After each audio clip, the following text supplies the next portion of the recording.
तर नमस्कार, मी सुशील भेकरे आपला ट्रॅव्हल बिडू आपले स्वागत करतो ट्रॅव्हल बिडूच्या एका नव्या भागात। नवरात्रीचा आजचा 5वा दिवस आहे आणि मी आणि राशी आम्ही निघालोय गोळकोटला आमच्या गावी देवी करंजेश्वरीच्या दर्शनाला। आमच्या गावी श्रीदेवी करंजेश्वरीच्या मंदिरात नवरात्रोत्सव असतो। तर हा उत्सव कसा असतो ते आम्हाला पाहायचं होतं, कारण ह्या पिरियडमध्ये आम्हाला कधीच गावाला जायला मिळालेलं नव्हतं।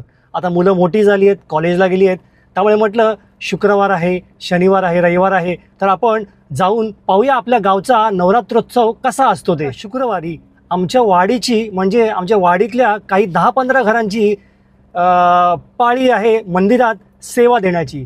तर आम्हाला थोडीशी उत्सुकता लागून राहिली आहे की एक्झॅक्टली कसा कार्यक्रम असतो आणि आपण कशी सेवा करायची असते ते। तर आम्ही त्याचसाठी यावर्षी दोघेच जण चाललोय नवरात्रोत्सवाला। तर या प्रवासात तुम्ही आमच्या सोबत राहा, कुठेही जाऊ नका, कारण आता जाताना आपण पुन्हा एकदा मुंबई गोवा हायवेचे अपडेट्स घेऊया। तसे काय फार विशेष अपडेट्स नसणार आहेत, कारण आपण गणपतीत व्यवस्थित अपडेट्स घेतले होते। गणपतीच्या अगोदरही आपण 2दा गेलो होतो, त्यामुळे अपडेट्स व्यवस्थित दिलेले आहेत। पण आता बघूया आता जरा हायवेची परिस्थिती काय आहे ती। तर मग चला। तर मित्रांनो, आता बरोबर सकाळचे 9:30 वाजलेले आहेत आणि आत्ता आम्ही प्रवासाला सुरुवात करतोय। ह्यावेळेला आता आम्ही काही घाई नाही केली, कारण सगळं घरचं काम वगैरे आटोपून जायचं होतं, त्यामुळे आम्ही आता सावकाश 9:30ला निघालोय। आता पहिल्यांदाच यावेळेस आम्ही निघालोय। तर आता बघूया आता आपल्याला इथे ऐरोलीच्या नाक्यावरती परत बेलापूर रोडला किती ट्रॅफिक मिळतंय। आणि सकाळी 5 वाजता निघतो तो टायमिंग आणि आता हा 9:30ला निघालेला टायमिंग आपण नंतर कम्पेअर करू। तर मग गणपती बाप्पा मोरया, भवानी माते की जय, अंबाबाईचा उदो उदो। तर मित्रांनो, बरोबर 9:40 आम्ही आमचा प्रवास सुरू केलेला आहे आणि आता आपण ऐरोली पंपिंग स्टेशनच्या सिग्नलला पोहोचतोय। चला, ट्रॅफिक थोडं कमी झालेलं दिसतंय, मला गुगलवरती जास्त ट्रॅफिक दिसत होतं, पण आता ह्या सिग्नलला फार ट्रॅफिक असतं।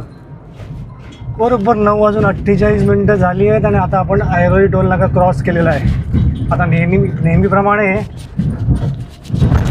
ऐरोली टोल नाक्याला आपण ऑडोमीटर 0वर सेट करूया। असं काय ह्यावेळेला जास्त डिटेल्स काय करायचे नाही आहेत आणि ह्यावेळेला वेळ पण जास्त लागणार आहे, कारण आपण उशिरा निघालो आहे। हे बघा, उशिरा निघालं की असं ट्रॅफिक असतं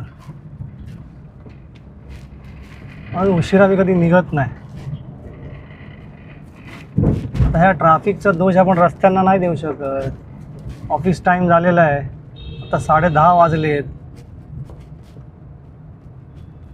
5 वाजता निघालं की डायरेक्ट 1 तासात आपण पळसपे फाट्याला पोचतो। आता जवळजवळ 50 मिनटं झालेत आपण नेरूळला पोचलेलो आहोत।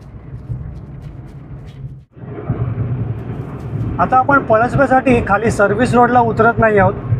मला एक बघायचं होतं, म्हटलं या JNPT रोडने सरळ गेल्यानंतर तिथून U-टर्न मारायला जागा आहे का पळसपे फाट्याला यायला।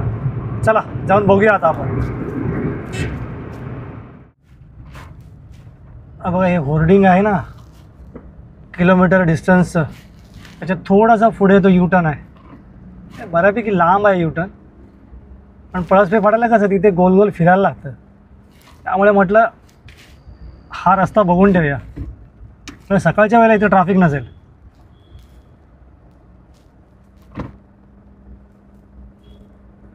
गोल्ड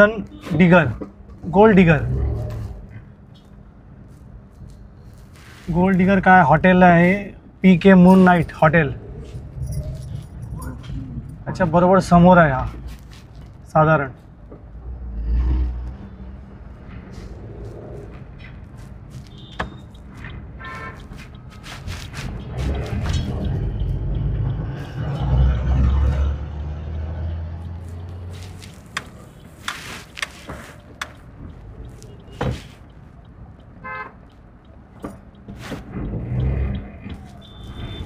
चल, कंटेनरवाला थांबला त्यामुळे आपल्याला पटकन U-टर्न मारायला मिळाला। कोण आलेला? तर बरोबर 10:57 झाले आहेत आणि आता आपण पळसपे फाट्याला पोचलेलो आहोत.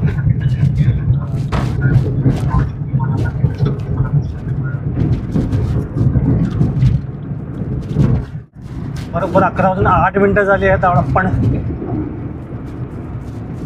कर्नाळा अभयारण्याच्या गेटवर पोहोचलोय आणि किलोमीटर झालेत बरोबर 49.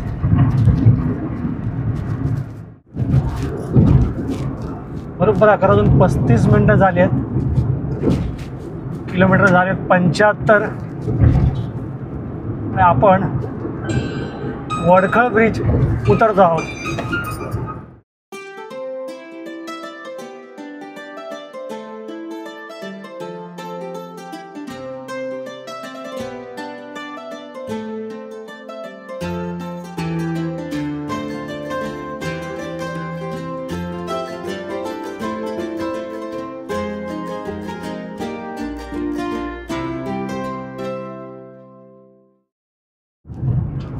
आता आपण गडपच्या ब्रिजवर आहोत. कोकणात जाण्यासाठी जी साईड आहे ती सुरू झालेली आहे. तुम्हाला माहितीच आहे, गणपतीत मी दाखवली होती. आता हा बघा, ही मुंबई साईडची लेन पण जवळपास अर्धी झालेली आहे आता गडपच्या फ्लायओव्हरची. पण ट्रॅफिक अजून सुरू नाही केलेलं आहे. बघा, इथून राईट साईडला बघा खाली जातो आपण गडपला आणि सर्व्हिस रोडवरनं बाहेर निघायला लागतं. म्हणजे गडपची एक साईड सुरू झाली आहे आणि मुंबई साईडची सुरू व्हायची अजून. हा गडपचा फ्लायओव्हर गेल्यानंतर बरेच मोठे मोठे खड्डे आहेत या कॉन्क्रीटच्या रोडमध्ये. पहिलं आपल्याला हा पूर्ण व्हायचे अपडेटच द्यायला लागतील. मग एकदा पूर्ण झाला ना की बघू. मग आता कासू गेल्यानंतर एक 5-10 मिनिटानंतर इथं डायव्हर्जन आहे. दोन्ही ट्रॅफिक मुंबईच्या लेनमधून आहे.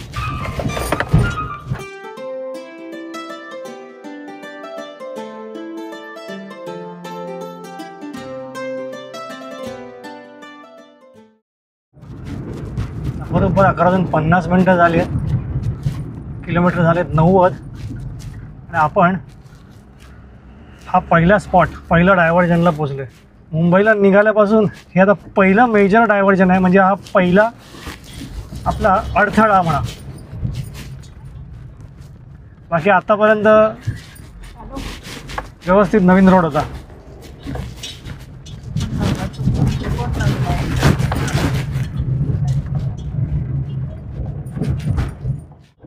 कोलेटीनंतर हा एक अर्ध्या किलोमीटरचा पॅच खराब आहे.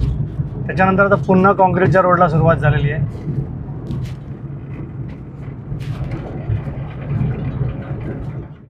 वातावरण मस्त आहे ना. पूर्ण ढगाळ पण नाही आहे आणि कडक अगदी ऊन पण नाही. आत्ता इथे कुठे थोडंसं ऊन लागायला लागलं आहे. तर थोडं ढगाळ आणि थोडंसं लाईट. जे लाईट तर आहेच, आता थोडंसं ऊन बघा प्रखर झालं.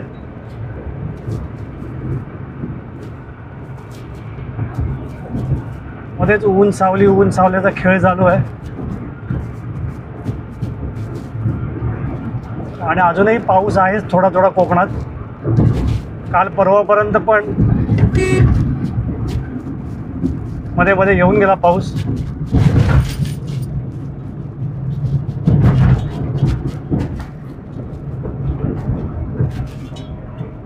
आणि कसं ह्या पिरियडमध्ये आपण येत नाही ना ग कधी. मुलांचे काय हे असतात. हे नवरात्रीमध्ये कधीच नाही आलेलो आपण. आता अनायसे योग आला आहे म्हणून चाललोय. एक्झॅक्टली गावाचं नाव माहीत नाही आहे. पळसच्या पुढे आले थोडंसं आपण, कामत गोविंदा हॉटेलच्या इकडे. इथे मुंबईच्या लेनवरती कॉन्क्रिटिंग झालं आहे काही पॅच. आणि पुढे बघा इथे पेवर ब्लॉकचा रोड आहे हा मुंबई साईडचा.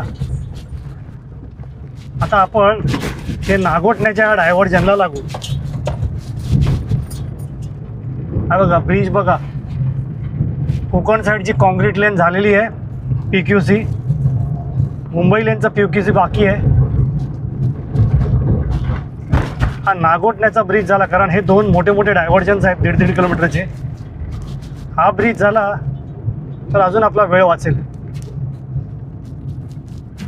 कारण का सर्व्हिस रोडवर हे असे खड्डे असतात. सीझनमध्ये तर गाड्यांची लाईन लागते. आता बघा आपण दुपारचे निघालो, सकाळी उशिरा निघालोय फार 9:30-10 वाजता. आज काय शुक्रवार आहे आणि एवढं काय वर्दळ नाही आहे गाड्यांची, त्यामुळे काय प्रॉब्लेम नाही.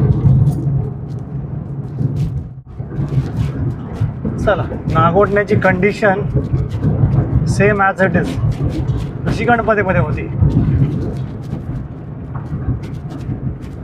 काही बदल नाही आहे. परत सेम डायव्हर्जन, सेम सगळं.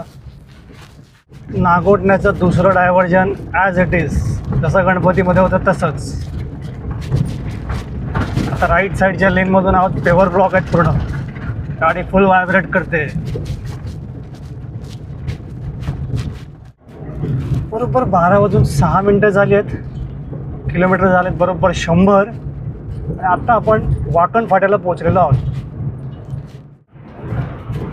जोशीवडे गेल्यानंतर सुकेळी खिंडीच्या सुरुवातीला माहीत नाही, आता ह्या एकच लेन सुरू आहे ही कोकणात जाणारी, आणि दोन्ही ट्रॅफिक तुम्ही बघू शकता हे कोकणातल्या लेनमधून सुरू आहे. मुंबईतली लेन का बंद केलेली आहे काही माहिती नाही. काहीतरी झालं असेल किंवा काय काम असेल माहीत नाही. आहे बघा इथे काहीतरी स्पीड ब्रेकर लावायचं काम चालू आहे, त्यामुळे ती लेन बंद केलेली आहे. प्लास्टिकचे स्पीड ब्रेकर लावतात आहे.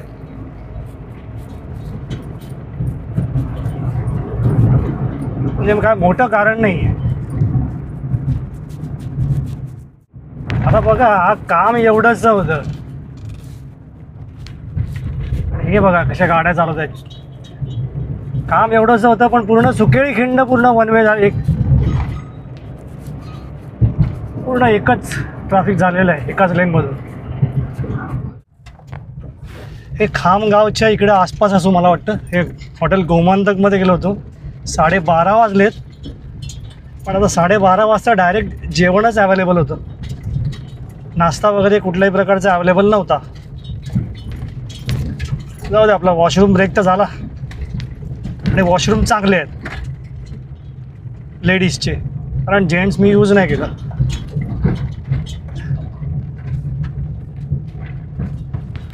तर लेडीज यूज केलं, त्यामुळे तुम्ही कन्सिडर करू शकता. मला वाटतं गोमांतक म्हणजे मला वाटतं हे नॉनव्हेज फिश बीचसाठी फार फेमस असेल. एक तर आता नवरात्री आहे त्यामुळे आता पूर्ण व्हेज आहे आणि नो नॉनव्हेज. चला आता हा खामगावचा फ्लायओव्हर, हा मागच्याला गेलो तर तेव्हा लेफ्ट साईडनी चालू होतं, इथे काहीतरी काम चालू केलं. आता पूर्ण वाट लागलेली आहे इथे काय काम. चला आता आपण एक काम करूया, खामला आपण खामच्या CNG स्टेशनवर गॅस भरून घेऊया. चला, गॅस स्टेशन पण समोर दिसतोय. तर मित्रांनो बरोबर आता 1:05 झाली आहेत. एक छोटंसं टपरीवजा हॉटेल होतं, तर आम्ही अशाच ठिकाणी थांबतो कारण इथे पटकन समोर तुम्हाला गरमागरम काय असेल तर बनवून मिळतं. आम्ही वडापाव घेतले 2 आणि गरमागरम 2 बनवून दिले. त्याच्यानंतर मिसळ पण घेतली, मिसळ पण त्यांनी मस्त गरमागरम करून दिली. चहा पण चांगली होती. हे बघा हे हॉटेल आहे, हॉटेल RV. छोटंसं टपरीवजा हॉटेल आहे. एक 20 मिनटं आमची गेली इथे. आम्ही घरून काही नाश्ता वगैरे करून निघालो नव्हतो, तर म्हटलं इथे थोडासा नाश्ता करूया. आता बघूया पुढे काय जेवायला वगैरे थांबायचं असेल तर आम्ही थांबू जेवायला, थोडंसं खाऊ आणि मग निघू आपल्या पुढच्या प्रवासाला. आज काय घाई नाही ना, त्यामुळे सगळं आरामात आहे आज आमचं. तर मग चला आता आमच्याबरोबर पुढच्या प्रवासाला.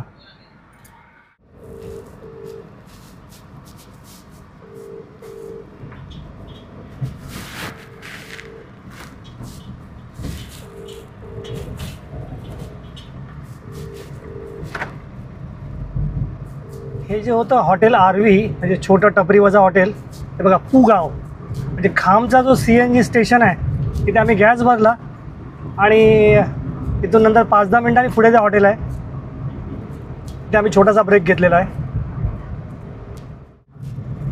आज मित्रांना बोलवेल घरी. बस 1:12 झालेत. म्हणजे आपण जस्ट कोलाडच्या ब्रिजच्या 5 मिनटं अलीकडे थांबलो होतो. कोलाड आलेला आहे. पाऊस जरा नसला, कमी असला की थोडंसं प्रवास व्यवस्थित होतो जरा. पावसात काय आपल्या कोकणाचा पाऊस तेवढा भयंकर असतो. कोलाडमध्ये या ब्रिजचं काही काम चालू नाही आहे. परिस्थिती जैसे थे. कोलाडमध्ये थांबलो होतो. ह्या आपल्या ग्रामस्थ बायका वगैरे असतात, त्या भाजी घेऊन बसलेल्या होत्या. म्हटलं त्यांच्याकडनं भाजी घेणं कधी चांगलं. तेवढाच आपल्या कोकणी बांधवांना रोजगार. काय काय घेतलंस ग?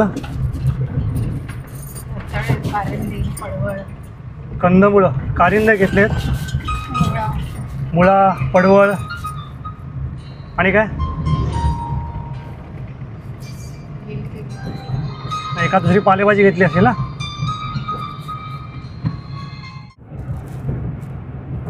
कोलाडचा एक अर्धा किलोमीटरचा पॅच आहे जो खराब आहे.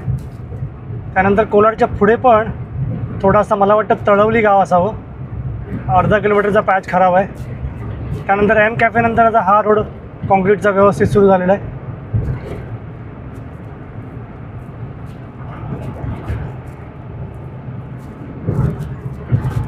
एकदा दुपारी निघायला पाहिजे ना रेश्मा.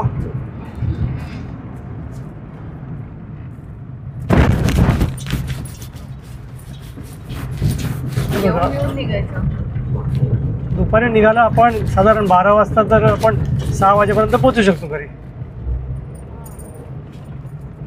मग पाहिजे तर 20 पॉईंटच्याकडे पण थांबू शकतो, पण तो अजून म्हणजे पूर्ण झालेला नाही 20 पॉईंट. इथे दरड कोसळते त्यामुळे तो अजून कन्स्ट्रक्शनमध्येच आहे, किंवा तो पॅच बंद केलेला आहे वाटतं 20 पॉईंटचा. पण 20 पॉईंटमधून सनसेट बघणं म्हणजे स्वर्गसुख आहे. घोटवळ रस्ते चांगले आहेत. आता हा पॅच एकदम चांगला आहे. कॉन्क्रीट रोडची क्वालिटी पण चांगली आहे. पण मध्येच एखादा खराब खड्डा आहे तो. आणि आज एकदम आम्ही आरामात चाललो आहे. अजिबात गाडी पळवत नाही आहे. बरोबर दुपारचे 1:35 झाले आहेत. 130 किलोमीटर झाले आहेत. आणि आपण आता इंदापूरहून पास होतो आहे. बघा, सीझन नसला की कसं बरं असतं एकदम. आणि मधला वार आहे. शनिवार पण किंवा रविवार पण नाही आहे. शुक्रवार पण अगदी मधला वार पण नाही आहे. विकेंडचाच वार आहे. पण बघा कसं मोकळं एकदम.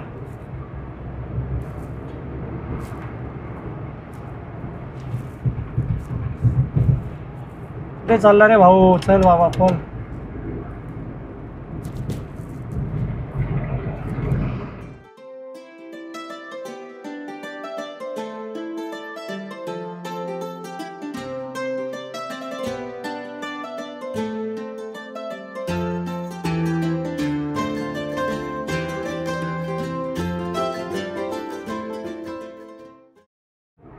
काय मग मंडळी, वाटतंय का आपण माणगावमधून पास होतोय म्हणून? किती बरं वाटतंय असं मस्तपैकी आरामात जायला, ते पण दुपारचे 1:45 वाजता.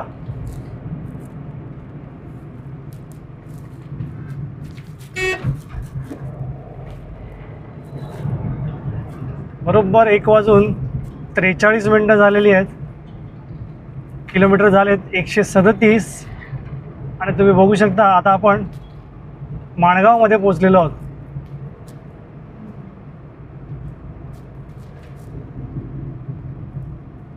चला, माणगावचा डेपो आलेला आहे. निजामपूर फाटा.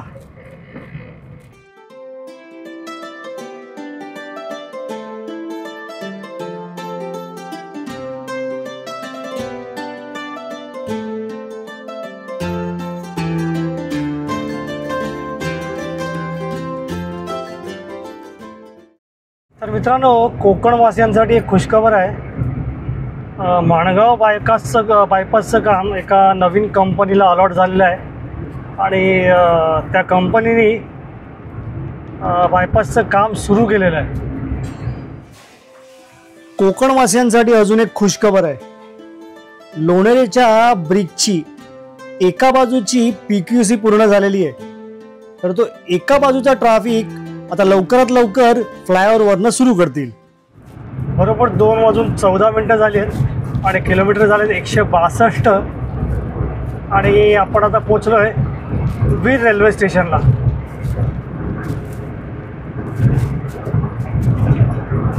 मी जन्मलो मुंबईत आणि वाढलोही मुंबईत, पण पहिल्यापासूनच मी गरबाचा आणि दांडियाचा तितका काही मोठा फॅन नाही. आयुष्यात मोजूनच 3-4 वेळा मी गरबा खेळायला गेलेलो असेल. याचा अर्थ असा नाही की गरबा दांडिया वाईट आहे, पण गरबा दांडिया ही आपली परंपरा नाही. ऑफकोर्स तीही एक परंपरा आहे, तीही एक संस्कृती आहे, पण सध्या तिला एक वेगळंच रूप आलेलं आहे. त्याचं ग्लोबलायझेशन झालेलं आहे किंवा व्यापारीकरण झालेलं आहे म्हणा ना. आपल्या गावच्या मंदिरात, ग्रामदेवतेच्या मंदिरात किंवा कुलदैवतेच्या मंदिरात वर्षातून 3-4 वेळा वेगवेगळ्या ओकेजन्सला वेगवेगळे सप्ताह असतात. तर त्या सप्ताहामध्ये काय काय होतं हे पाहायची उत्सुकता होती. गण, गवळण, नमन, भारूड, जाखडी नृत्य, बाल्या नृत्य, ह्या आपल्या परंपरा, ही आपली संस्कृती आहे. मंदिरात होणारे हरिपाठ, तसेच वेगवेगळ्या प्रकारची भजनं अगदी मन मोहून टाकतात. आपल्यासारख्या मुंबईकरांना आपल्या धकाधकीच्या जीवनातून तिथे जाता येत नाही. मीही पहिल्यांदाच चाललोय, तर अशा माझ्यासारख्या मुंबईकरांना या गोष्टी पाहता याव्यात एवढीच इच्छा. ते आता एकदम वातावरण मस्त आहे, ऊन नाही आहे, त्यामुळे काय वाटत नाही. एरवी तू मे वगैरे मध्ये हे असं किंवा भर उन्हात दुपारचं कंटाळा येणार, मग एकदम गरम होणार त्याच्यामध्ये. आता एकदम ढगाळ वातावरण आहे, त्यामुळे बरं वाटतंय, आहे की नाही. आता एरवी दुपारी निघायचं म्हणजे बापरे, एकदम तापून जाईल गाडी कडक. कुठे उभी केली ना तर वाट लागून जाईल आपली. आता मस्त आहे बघ, कुठे ऊन नाही. आता पूर्ण पूर्ण मळभ आहे, त्यामुळे एकदम मस्त वाटते.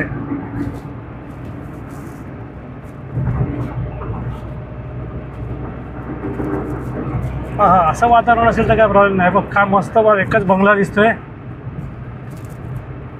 सेम तसेच पत्रे आहेत आपल्या लगेच. आजूबाजूला पूर्ण हिरवळ पोपटी.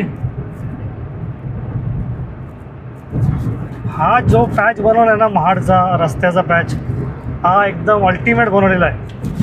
मला वाटतं L&T कॉन्ट्रॅक्टर असावं. रस्ता पण क्वालिटी एवढी चांगली आहे ना रस्त्याची, अप्रतिम. नाहीतर काय ठिकाणी कॉन्क्रीट रोडला मोठे मोठे खड्डे पडले, तळे गेलेले आहेत, आणि असं खचलेलं आहे कॉन्क्रीटचा स्लॅबच्या स्लॅब खाली.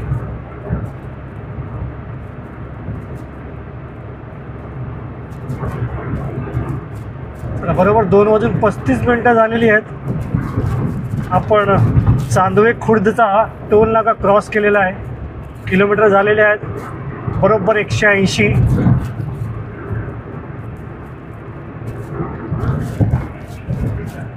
रायगड जिल्ह्यामध्ये CNGचे रेट आहेत ते मुंबईप्रमाणे आहेत. जेव्हा आपण रत्नागिरीमध्ये एंटर करतो तेव्हा रेट मला वाटतं 85 होतात. आज रेट CNGचा होता 80.5, 80.5 रुपये. अजून 38 मिनटं झालेत. आता हॉटेल बालाजी जवळ आम्ही एक ब्रेक घेतला आहे, तर मग चला भेटूया ब्रेक नंतर. बरोबर 3:23 झाली आहेत. आम्ही आता हॉटेल बालाजीमधून निघालो आहे. मॅक्स टू मॅक्स आता आम्हाला 1.5 तास लागेल घरी पोचायला. म्हणजे 3:30 म्हणजे 5 वाजता आम्ही घरी पोचू. थोडा पाऊस लागतोय.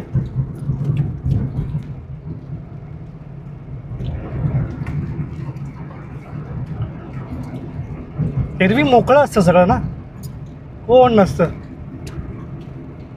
सणासुदीला किती गर्दी असते, तरी नवरात्र आहे आता.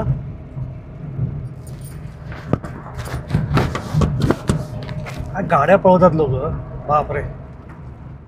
लगेच 2 मिनिटात आपण पोलादपूरला पोहोचलो. 3:26 झाले. एकदम पोलादपूरलाच आहे हॉटेल बरोबर ते.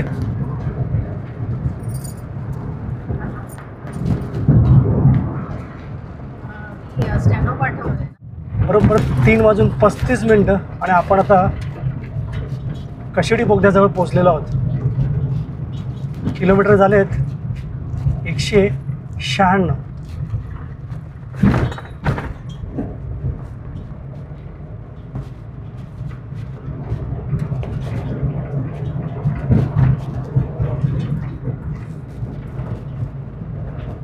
एकही गाडी नाही आहे आपल्या गाडीच्या बोगद्यामध्ये.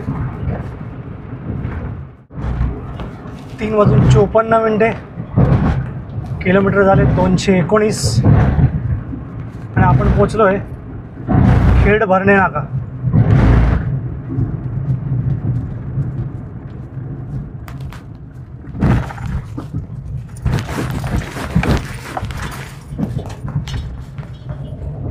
इकडचे खड्डे अजून तसेच आहेत.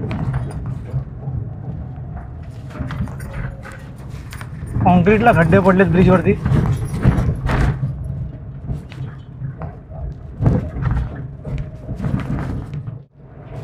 पोचते घाट प्रारंभ. आज शुक्रवार 26 सप्टेंबर 2025.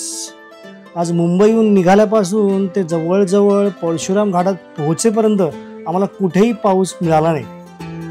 पण परशुराम घाटानंतर जी पावसाला सुरुवात झाली ते 2 दिवस पाऊस पडतच होता. म्हणजे शनिवार आणि रविवार अगदी पावसाने धुमाकूळ घातला होता. आणि रविवार 28 सप्टेंबरला चिपळूणहून मुंबईवर परत येताना जो चिपळूणहून पाऊस सुरू झालेला होता तो मुंबईपर्यंत काय थांबला नाही. मी कधीही इतक्या उशिरा प्रवासाला सुरुवात करत नाही, पण ह्यावेळेस आम्ही आमच्या प्रवासाला 9:40 सुरुवात केली. वातावरण अगदी ढगाळ होतं, म्हणजे पूर्ण मळब होतं, पण उकाडा अजिबात होत नव्हता, म्हणजे गरम होत नव्हतं अजिबात. अगदी आल्हाददायक वातावरण होतं. 4:14 झाली आहेत आणि आता परशुराम घाटाला सुरुवात झालेली आहे. किलोमीटर झाले आहेत बरोबर 242 झाले आहेत.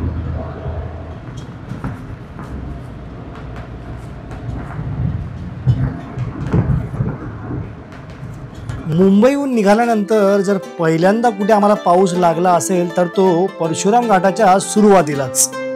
बाकी मुंबईपासून ते परशुरामपर्यंत आम्हाला सगळे रस्ते अगदी सुके मिळाले. इतक्या दुपारचा प्रवास असून सुद्धा वातावरणाच्या दृष्टीने तसेच ट्रॅफिकच्या दृष्टीनेही हा माझा एक बेस्ट प्रवास होता. मी आता टाइमलॅप्सवरनं नॉर्मल याच्यावर व्हिडिओवर सुरू केलं आहे. मस्त सवतसडा धबधब्याला पाणी आहे आणि बघा मस्तपैकी हा हा हा हा हा हा क्या सीन आहे. ढग बघा एकदम मस्त आलेले आहेत धबधब्याच्या वरती. वा वा वा. सप्टेंबरच्या जवळजवळ एंडला असं दृश्य पाहायला मिळणं. आता पाऊस तसा म्हणा 1 महिना पुढेच गेला आहे. आता जूनचा महिना पावसाळ्यात येतच नाही. जुलै, ऑगस्ट, सप्टेंबर आणि ऑक्टोबर हे 4 महिने पावसाळ्याचे झालेत आता. हा हा हा हा. डाव्या बाजूला सवतसडा आहे.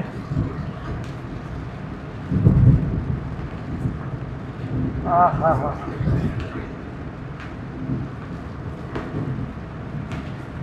भारी आहे ना काय.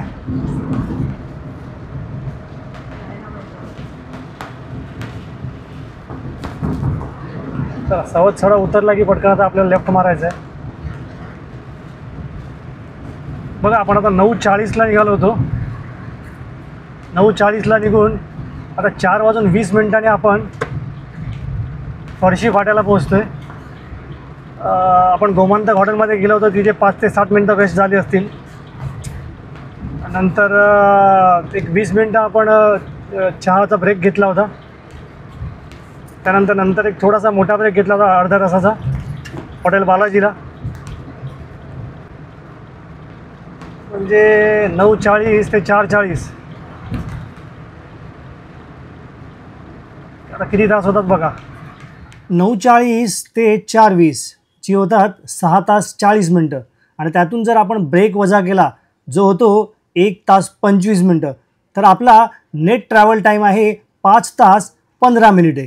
आता बघा सध्याच्या परिस्थितीमध्ये जेव्हा आपण 5 किंवा 5च्या अगोदर निघतो तेव्हा आपल्याला 4 तास 50 मिनटं लागतात. आता मला इतक्या उशिरा म्हणजे 9:40 निघूनही 5 तास 15 मिनटं लागली. म्हणजे आपल्याला 20 ते 25 मिनिटं जास्त लागली, जो वेळ आपला एक्स्ट्रा मुंबईत गेला. आणि आजचं वातावरण अगदी सुंदर होतं, म्हणजे दुपारचा प्रवास असा वाटलाच नाही, कारण ऊन अजिबात नव्हतं आणि पाऊसही अजिबात नव्हता. तर मग हा छोटासा कोकण प्रवास तुम्हाला कसा वाटला ते कमेंट करून नक्की सांगा. तर लोणेरे ब्रिज आणि माणगाव बायपासचे अपडेट्स मी तुम्हाला दिलेले आहेत. So stay tune for the next part, Devi Karanjeshwari मंदिर सप्ताह. Till then, bye bye from travel Bidu and keep watching our channel. Thanks for watching.